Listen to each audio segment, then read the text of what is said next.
আপনি যদি একজন কৃষক হন এবং আপনার যদি সামান্য জমি থাকে যেখানে আপনি চাষবাস করেন, তবে এই ভিডিওটি আপনার জন্য অত্যন্ত গুরুত্বপূর্ণ।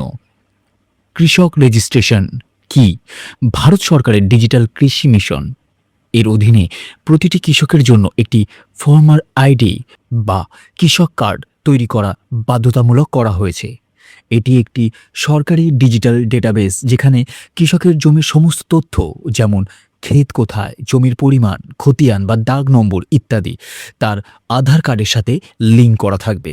বর্তমানে উত্তরপ্রদেশ, মধ্যপ্রদেশ, উড়িষ্যা, বিহার, মহারাষ্ট্র, ছত্তিশগড় এবং দিল্লি সহ প্রায় 10টি রাজ্যে এটি চালু হয়েছে এবং শীঘ্রই বাকি রাজ্যগুলোতেও শুরু হবে।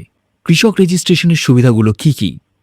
একটি 11 ডিজিটের ইউনিক ফার্মার আইডি তৈরি হলে কৃষকরা যে সুবিধাগুলো পাবেন: সরকারি প্রকল্পের সুবিধা, প্রধানমন্ত্রী কিষাণ সম্মান নিধি, ভর্তুকি এবং সার বীজ সহায়তার টাকা সরাসরি ব্যাংক অ্যাকাউন্টে আসবে, সহজ লোন ও বিমা, কিষাণ ক্রেডিট কার্ড, ক্রপ লোন এবং ফসল বিমা করা অনেক সহজ হবে, কাগজপত্রের ঝামেলা মুক্তি।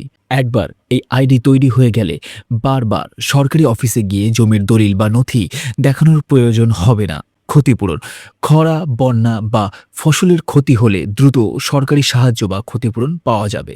প্রতারণা রোধ, এই ব্যবস্থার ফলে জমির বিবাদ কমবে এবং ভুয়ো সুবিধাভোগীদের চিহ্নিত করা সহজ হবে। কিভাবে আবেদন করবেন? আপনি আপনার নিকটবর্তী সিএসসি সেন্টারে গিয়ে অথবা আপনার রাজ্য সরকারের নির্দিষ্ট অনলাইন পোর্টালের মাধ্যমে নিজে থেকে এই ফার্মার আইডির জন্য আবেদন করতে পারেন। যারা প্রধানমন্ত্রী কিষাণ সম্মান নিধি প্রকল্পের সুবিধা নিচ্ছেন তাদের জন্য এই রেজিস্ট্রেশন করা অত্যন্ত জরুরি, অন্যথায় পরবর্তী কিস্তির টাকা আটকে যেতে পারে।